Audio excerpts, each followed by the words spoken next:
So you talked a lot about millennials and kind of their future impact and even their current impact on the economy. What changes do you see coming with millennials growing and as baby boomers die? Uh, what might that mean to landowners in Florida in the future?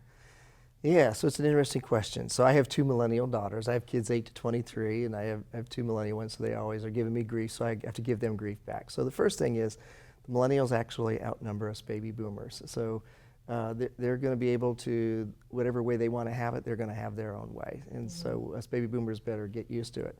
The millennials are a little frustrated that us baby boomers are hanging around the workforce too long, and they need to get us out of the way so that they can move on up in their career. The millennials were raised in an era and a generation where they were much more accustomed to whatever they wanted and the way they wanted is going to happen. So that's spilling over into our economy like retail. So they don't want to have to get in a car and go to a store or a mall and then find they don't have their size. They want to go online. They want to find it. They want to order maybe 3 different sizes to figure out which one works and then send the other 2 back.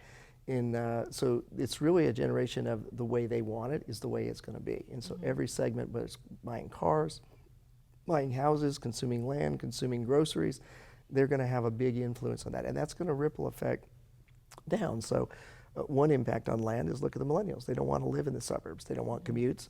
They honestly don't want to know what a Home Depot or a Lowe's is or half the stuff that's in there, what a level is used for or plumb or any of that. They want to be able to pick up the phone or go onto the app and say, hey, the toilet's clogged, fix it.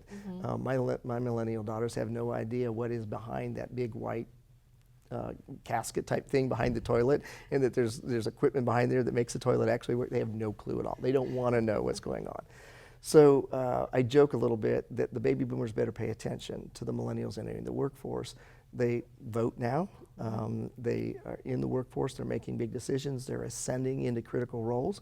In fact, this year alone, in 2019, it's the first time in our real estate industry where 5 of our 8 primary commercial real estate organizations are chaired by women. We've only had 2 at any point up to this point in time, but the CCIM Institute, Barbara Crane, the Counselors of Real Estate, Julie Melander, Commercial Real Estate Finance Council in New York that does all securitization, Anne-Marie DeCola, the head of IREM, Crew. I mean, it's very, very impactful what's happening there. So I joke a little bit, if the baby boomers don't pay attention to what's going on with the millennials, they're going to wake up and find out that the millennials are going to say, what's this idea you have about a reverse mortgage? And when mom and dad explain we're harvesting the last bit of equity out of an asset that we have that was used for your student loan debt, I joke that the baby boomers better think carefully about that conversation because the millennials might go out and they might pass euthanasia laws as quickly as they've passed cannabis laws and get the baby boomers out of the way from the workforce, healthcare, debt, everything else. The millennials are going to be very impactful. It's going to be a speeded up generation, kind of the way they want things. They're going to be less inclined to have homes and live in the suburbs. So the impacts on land are going to be much different. We're not going to see this chew up effect into the suburbs.